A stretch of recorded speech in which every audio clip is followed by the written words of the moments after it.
अब सबै सकियो, जे गर्नुपर्ने थियो गरिसकेको छु, जति सकिन्थ्यो त्यति प्रयास गरे। म अब टुटिसकेको छु।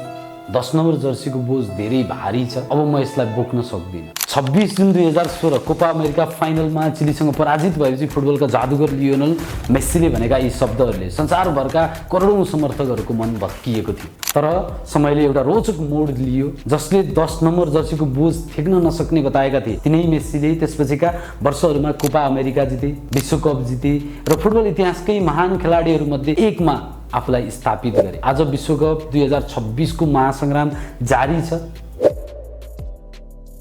फेरि एकपटक संसारको नजर 10 नम्बर जर्सी माथि छ, किनकि इतिहासले बारम्बार प्रमाणित गरेको छ, जब 10 नम्बर जर्सी चम्कन्छ फुटबल इतिहास लेखिन्छ।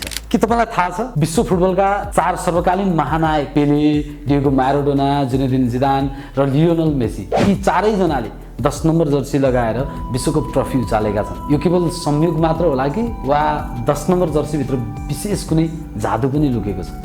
नमस्कार, अपडेट नेपालको विशेष कार्यक्रम सुदर्शन चक्रमा यहाँहरूलाई स्वागत छ। म सुदर्शन। आज हामी फुटबलको सबैभन्दा प्रतिष्ठित जर्सी नम्बर 10 को अद्भुत इतिहास, विरासत र भविष्यको कथा जान्ने कोसिस गर्नेछौँ। आज फुटबलमा 10 नम्बर जर्सी भनेको टोलीको सबैभन्दा सृजनशील, प्रभावशाली र खेलको दिशा परिवर्तन गर्न सक्ने खेलाडीको प्रतीकको रूपमा मानिन्छ। तर त्यसको सुरुवात कसरी भयो?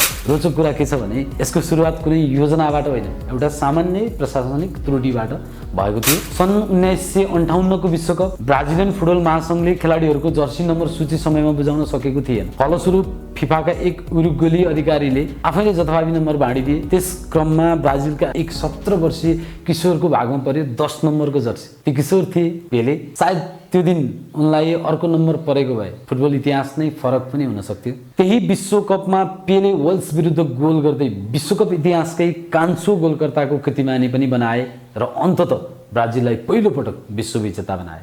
त्यही क्षणदेखि 10 नम्बर जर्सी केवल एउटा नम्बर रहेन, यो महानताको प्रतीक बन्न थाल्यो। समय अगाडि बढ्यो र 10 नम्बर जर्सी अर्जेन्टिनाको डिएगो म्याराडोनाको काँधमा पुग्यो। सन् 1986 को विश्वकपमा म्याराडोनाले त्यही जर्सी लगाएर 2 यस्ता क्षण दिए जसको चर्चा आज विश्वभर हुने गरेको छ। एकातिर विवादास्पद ह्यान्ड अफ द गड, अर्कोतर्फ इतिहासकै उत्कृष्ट मानिने गोल अफ द सेन्चुरी। त्यो विश्वकप पछि 10 नम्बर जर्सी प्रतिभा, विद्रोह र असाधारण क्षमताको पर्याय बन्यो। फ्रान्सको जिनेदिन जिदानले पनि त्यही नम्बरलाई अर्को उचाइमा पुर्याए। विशेष गरी 2006 को विश्वकपमा ब्राजिल विरुद्ध उनको प्रदर्शनलाई आज पनि फुटबलको मास्टर क्लासको रूपमा मानिन्छ। बल नियन्त्रण, खेल पढ्ने क्षमता र नेतृत्व सबै कुरा 10 नम्बर जर्सीको परिभाषा जस्तै देखिन्थ्यो। त्यसपछि आए लियोनल मेसी। सायद आधुनिक फुटबलमा 10 नम्बर जर्सीलाई सबैभन्दा लामो समयसम्म जीवित राख्ने खेलाडी। बार्सिलोनामा अनगिन्ती उपाधि, च्याम्पियन्स लिग, कोपा अमेरिका, विश्वकप, गोल्डन बुट, रेकर्डमाथि रेकर्ड, यी सबै उपलब्धिहरूको साक्षी बन्यो 10 नम्बरको जर्सी। आज मेसी विश्वकप इतिहासमै 6वटा विश्वकप खेल्ने पहिलो खेलाडी बनिसकेका छन् र सम्भवतः यो उनको अन्तिम विश्वकप पनि हुन सक्छ। विश्व फुटबलमा अहिले नयाँ पुस्ता उदाइरहेको छ। स्पेनका लमिन एमाल, ब्राजिलका भिनिसियस जुनियर, जर्मनीका जमाल मुसियाला, फ्रान्सका किलियन एम्बापे, यी सबै खेलाडीहरू भविष्यका सुपरस्टार मात्र होइनन्, 10 नम्बर जर्सीको नयाँ युगका दावेदार पनि हुन्। ब्राजिलमा त अहिले नै बहस सुरु भइसकेको छ। नेमारको अनुपस्थितिमा भिनिसियसले 10 नम्बर लगाउँदै पनि आइसकेका छन्। तर विश्वकपका लागि नेमारलाई नै त्यो प्रतिष्ठित जर्सी फिर्ता गरिएको छ। 4वटा विश्वकप 10 नम्बर जर्सी लगाएर पहिलो ब्राजिलियन खेलाडी बनेर पेलेको एउटा विशेष कीर्तिमान तोड्ने अवसर उनले पाइसकेका छन्। अर्जेन्टिनामा पनि उस्तै प्रश्न छ। यदि मेसीले विश्वकप पछि राष्ट्रिय टोलीबाट बिदा लिए भने 10 नम्बर कसले सम्हाल्छ? थियागो अल्भार्डाले वा अर्को कुनै नयाँ स्टार जन्मन सक्छ?